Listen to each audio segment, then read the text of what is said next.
दीक्षाच cooking पॉइंटमध्ये तुम्हा सर्वांचं स्वागत आहे। आज आपण बनवणार आहोत झणझणीत चमचमीत हिरव्या वाटाण्याची आमटी। तुम्हाला त्याच भाज्या खाऊन कंटाळा आला असेल तर ही तोंडाची चव बदलणारी हिरव्या वाटाण्याची आमटी जरूर बनवा। चवदार आणि पोषक अशी ही हिरव्या वाटाण्याची आमटी आहे। महाराष्ट्रीयन पद्धतीची पारंपरिक अशी ही हिरव्या वाटाण्याची आमटीची रेसिपी आहे। रेसिपी अतिशय साधी आणि सोपी आहे। तर चला लगेचच आपण रेसिपीला सुरुवात करूया। अशा प्रकारे मी रात्रभर हिरवा वाटाणा भिजवून घेतला आहे। त्याच्यामध्ये आपण बटाटा सुद्धा घालणार आहोत। बटाटा टाकल्यामुळे आमटीला खूप वेगळासा स्वाद येतो आणि आमटी खूप चविष्ट बनते। भांडं आपण गरम करून घेणार आहोत आणि मग त्याच्यामध्ये आपल्याला तेल टाकायचं आहे। तेल सुद्धा छान आपण गरम करून घेणार आहोत। तेल गरम झाल्यानंतर त्याच्यामध्ये आपल्याला अर्धा चमचा हिंग टाकायचा आहे आणि जिरं टाकायचं आहे। जिरं छान आपण तडतडून घेणार आहोत। तुम्ही पहिल्यांदाच माझी रेसिपी बघता आणि अजूनपर्यंत चॅनलला सबस्क्राइब केलं नसेल तर जरूर चॅनलला सबस्क्राइब करा। या महाराष्ट्रातल्या मराठी मुलीला खूप खूप सपोर्ट आणि प्रेम द्या। जिरं छान तडतडून घेतल्यानंतर त्याच्यामध्ये आपल्याला कढीपत्ता आणि कांदा टाकायचा आहे। लालसर रंग येईपर्यंत कांदा छान आपण हाय फ्लेमवर परतून घेणार आहोत।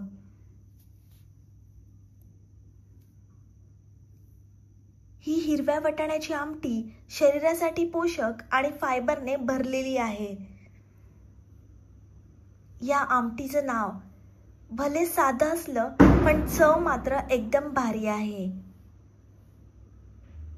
जोपर्यंत कांद्याचा रंग बदलत नाही तोपर्यंत हाय फ्लेमवर कांदा छान आपण परतून घेणार आहोत। चव आणि आरोग्याचा संगम हे दोन्ही या रेसिपीमध्ये आहे। साधे साहित्य पण चव मात्र जबरदस्त।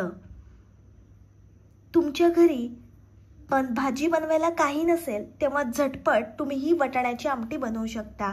कांदा छान आपला परतून झाला आहे। आता आपल्याला त्याच्यामध्ये अर्धा चमचा हळद टाकायची आहे आणि 2 मोठे चमचे घरगुती लाल मसाला आपण टाकणार आहोत।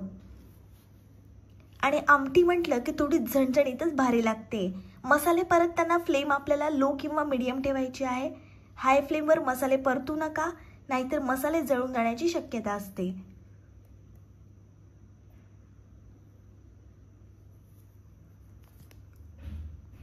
मसाले छान आपले परतून झाले आहेत, बघू शकता।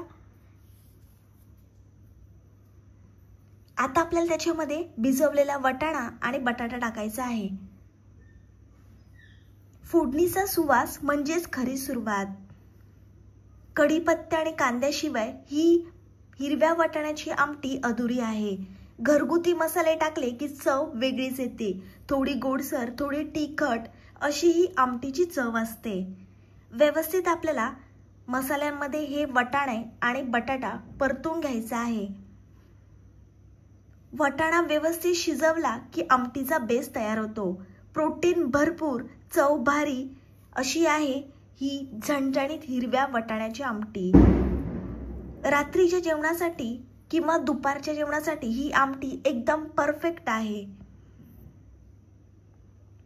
आणि ह्या वाटाण्याच्या आमटीची संपूर्ण चव ही वाटणावर अवलंबून असते। थोडे आपण वाटाणे शिजवून घेणार आहोत आणि मग त्याच्यामध्ये आपल्याला वाटण टाकायचं आहे। व्यवस्थित आपले मसाले त्या वाटाण्याला लागले आहेत, बघू शकता।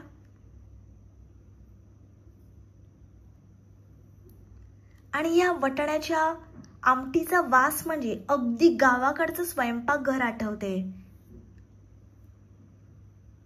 तुमचं जेवण खास व्हायला हवं तर ही भाजी तुम्ही नक्की करून बघा। ही आमटी तुम्ही जरूर ट्राय करा। आता आपल्याला वाटाणा आणि बटाटा शिजवण्यासाठी पाणी टाकायचं आहे। तुम्हाला जेवढा रस्सा हवा असेल तेवढं तुम्ही पाणी कमी जास्त करू शकता। आणि ही वाटाण्याची आमटी तुम्ही गरमागरम भाकरी सोबत खा, मग बघा तुमचं मन कसं भरतंय। वाटण्यासाठी आपल्याला अद्रक, लसूण, कांदा आणि कोथिंबीर घ्यायची आहे। छान आपण हे वाटण बारीक वाटून घेणार आहोत। अशा प्रकारे मस्त आपण वाटण वाटून घेतलं आहे। 5 ते 10 मिनिटांनंतर आपण झाकण काढलं आहे। व्यवस्थित आपला वाटाणा आणि बटाटा अर्धा शिजला आहे, बघू शकता। आणि छान असा आमटीला रंग आला आहे। आता आपल्याला त्याच्यामध्ये तयार केलेलं वाटण टाकायचं आहे. वाटण छान आपण एकजीव करून घेणार आहोत.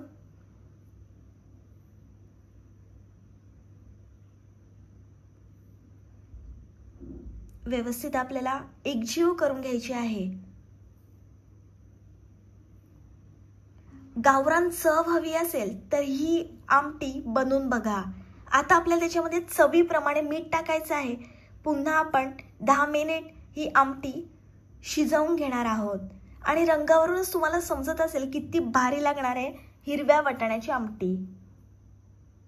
लहान मुलांपासून मोठ्यांपर्यंत सर्वांना आवडेल अशी ही भन्नाट आमटी आहे. ही आमटी तुम्ही एकदा बनवली ना तर तुम्हाला परत परत बनवावीशी वाटेल. ही हिरव्या वाटाण्याची आमटी तुमच्या मित्रमैत्रिणींना सर्व करा आणि वाहवा मिळवा. खूप पौष्टिक अशी ही हिरव्या वाटाण्याची आमटी आहे.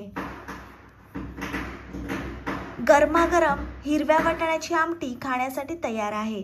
ही रेसिपी तुम्ही जरूर ट्राय करा. आणि माझी रेसिपी तुम्हाला आवडली असेल तर व्हिडिओला लाईक, कमेंट, शेअर आणि चॅनलला सबस्क्राईब करायला विसरू नका.